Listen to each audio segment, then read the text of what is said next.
কচু পাতার সাথে মাত্র কয়েকটি উপকরণ দিয়ে বানিয়ে নিন খুবই অল্প সময়ে পরিবারের সবাইকে চমকে দেওয়ার মতো একটি রেসিপি। এর জন্য আমি এখানে মসুরির ডাল, সামান্য একটু জিরা, কাঁচামরিচ, পেঁয়াজ এবং রসুন নিয়ে নিয়েছি। আর বাসার পাশে থেকেই আমি উঠিয়ে নিয়েছি কিছু কচু পাতা। এখানে ৮-১০টি কচু পাতা লাগবে। এবার ডালগুলো ধুয়ে আমি একটি ব্লেন্ডারের জারে দিয়ে দিচ্ছি। আর এর সাথে অ্যাড করে দিচ্ছি আমি পেঁয়াজ কুচি। আর দিয়ে দিব আমি এখানে রসুন, কাঁচামরিচ এবং জিরা দিয়ে ব্লেন্ড করে নিব। আর আপনারা চাইলে এটা শিলপাটাতেও বেটে নিতে পারেন। যেহেতু আমি খুবই অল্প সময়ে বানাবো, এর জন্য আমি ব্লেন্ডারের জারের ভিতরে দিয়ে এটা মিক্সড করে নিচ্ছি। আর এই রেসিপিটা এতটাই মজার হয় যে আপনারা এটা সাদা ভাত অথবা পোলাওর সাথে পরিবেশন করতে পারবেন।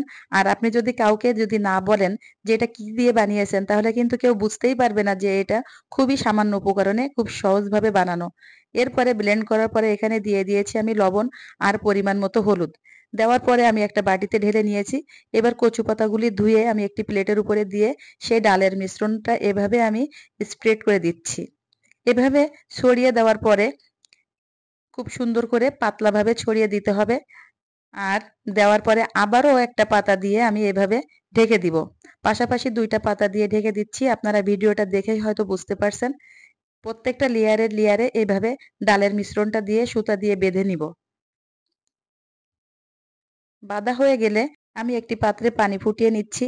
আর এখানে আমি রাইস কুকারের যে স্টিমার থাকে সেটা দিয়ে আমি যে কচু পাতাটা বেঁধে রেখেছিলাম সেটা দিয়ে ফুটিয়ে নিব ৮ থেকে ১০ মিনিট। এভাবে সিদ্ধ হয়ে গেলে ঠান্ডা করে আমি কেটে নিচ্ছি। এভাবে স্লাইস আকারে।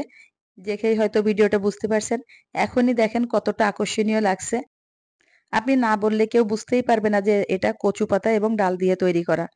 এবার আমি একটি প্যান বসিয়ে দিয়েছি চুলায়।